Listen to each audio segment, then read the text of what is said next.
Hello friends, তোমরা সকলে কেমন আছো? আশা করছি তোমরা সকলে খুবই ভালো আছো। তো আজ আমি চলে এসেছি আমার রান্নার প্রথম ভিডিওটি নিয়ে। আজ আমি বানাতে চলেছি কলা পাতায় ডিম ভাপা। প্রথমে আমি 6টা ডিম নিয়ে নিয়েছি। এরপর একে একে ডিমগুলোকে ভালো করে ধুয়ে নেব। এখানে আমার ডিম ধোয়া হয়ে গিয়েছে। এরপর ডিমগুলোকে কড়াইতে সেদ্ধর জন্য বসিয়ে দেব। তো ডিমগুলো যতক্ষণে সিদ্ধ হচ্ছে তার মধ্যে মশলাগুলোকে রেডি করে নেব। তো প্রথমে আমি 2টো মাঝারি সাইজের পেঁয়াজ কুচিয়ে নিয়েছি। দেন নিয়ে নিয়েছি পরিমাণ মতো লবণ, সাথে নিয়েছি হলুদ গুঁড়ো, জিরে গুঁড়ো, পরিমাণ মতো গরম মশলা গুঁড়ো, এছাড়াও বড় একটি রসুন ছাড়িয়ে নিয়েছি এবং নিয়ে নিয়েছি পরিমাণ মতো আদা কুচি। দেন 3টে মাঝারি সাইজের আলু কুচিয়ে ধুয়ে নিয়েছি। তারপর নিয়ে নিয়েছি কাঁচা লঙ্কা ও শুকনো লঙ্কা। তো প্রথমে আমি আদাগুলোকে শিলনোড়ায় ভালোভাবে বেটে নিচ্ছি। এখানে আমার আদা বাটা হয়ে গেছে। এবার রসুনগুলোকে বেটে নেব। তো আমার এখানে রসুন বাটা একেবারে শেষ। এবার আমি লঙ্কাগুলোকে ভালোভাবে বেটে নেব। এখানে আমার মশলা বাটাবাটি একদম কমপ্লিট। এবার আমরা চলে যাব রান্নার স্টেপে। তো এখানে আমার ডিমগুলো সিদ্ধ হয়ে গেছে। এবার একে একে সব ডিমগুলোকে আমি তুলে নিচ্ছি।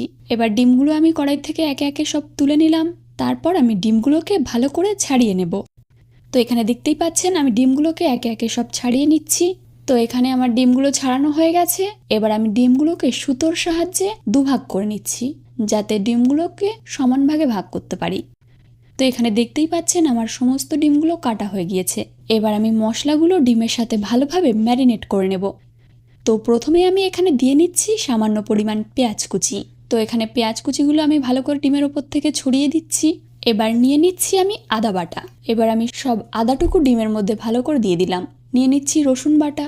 তো এবার রসুন বাটাটা মিশিয়ে নিচ্ছি। এরপর আমি রসুন বাটাগুলোকে ভালো করে ওর সাথে মিশিয়ে নিয়েছি। এরপর আমি নিয়ে নিচ্ছি লঙ্কা বাটা।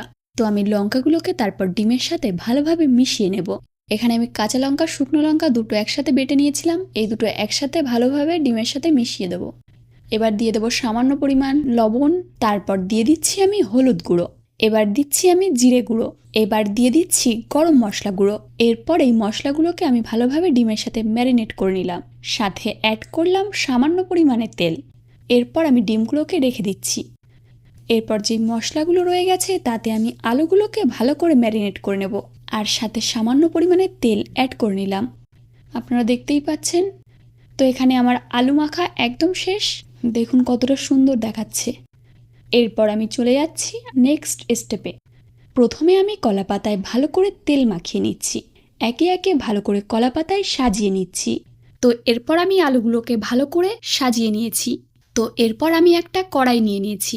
এরপর কড়াইতে সেই তেল মাখানো কলা পাতাগুলোকে ভালো করে সাজিয়ে নিয়েছি। 2টো পাতা দিয়ে দিয়েছি আর যেই পাতাটায় ডিম রয়েছে সেটা শুদ্ধ কড়াইতে বসিয়ে দিয়েছি। তো এরপর আমি কড়াইটা গ্যাসের ওপর বসিয়ে দিলাম। এরপর আমি গ্যাসটিকে লোতে দিয়ে কিছুক্ষণের জন্য ঢেকে রাখবো। তো কিছুক্ষণ পর আমি ঢাকনাটি উল্টে একবার চেক করে নেব। তো এখানে আমি চেক করে নিয়েছি। এবার আবার একবার ঢাকনা দিয়ে রেখে দেব। তো এখানে কি সুন্দর ফুটছে এটা। আরও কিছুক্ষণ ঢেকে রাখবো। খানিকক্ষণ পর আবার ঢাকনা উল্টে দেখলাম এবার জলটুকু ভালো করে শুকিয়ে গেছে। তো এবার নামিয়ে নিয়ে অন্য পিঠটা দেব। তো এখানে আমি একটা থালায় ঢেলে নিয়েছি। এবার আমি থালার ওপর একটা কলা পাতা দিয়ে নিলাম। আর একটা কলা পাতা দিয়ে নিচ্ছি। এরপর আমি থালার ওপরে 2টো কলা পাতা দিয়ে তার উপরে আর একটা থালা দিলাম। দিয়ে 2টো থালা ধরে আমি ঘুরিয়ে নিলাম। তো এবার দেখতেই পাচ্ছেন রেজাল্টটা কি হলো। এবার কলা পাতাগুলোকে একে একে তুলে নিচ্ছি। এই যে দেখুন কত সুন্দর দেখাচ্ছে। এক পাশ হয়ে গেছে। এবার আর একটা পাশ দিতে হবে কড়াইতে। এবার আমি কলা পাতাটা তুলে কড়াইতে বসিয়ে দেব। এবার আমি কড়াইতে বসিয়ে দিয়েছি। এবার এটাকে আমি গ্যাসের উপর বসিয়ে দেবো। আবার মিডিয়াম আছে এটাকে কিছুক্ষণ হতে দেব। এবার নামিয়ে নিয়েছি। তো আপনারা দেখতেই পাচ্ছেন পরের পাশটা কেমন হয়েছে। এই যে দেখে নিন একদম ডিম ভাপা আমার রেডি। এবার আমি ভাতের সাথে এই ডিশটিকে পরিবেশন করছি। তো ভিডিওটি কেমন লাগলো অবশ্যই কমেন্টে জানাবেন এবং এই রান্নাটি করে খাবারটি খেতে কেমন হয় অবশ্যই কমেন্ট করে জানাবেন। বাই।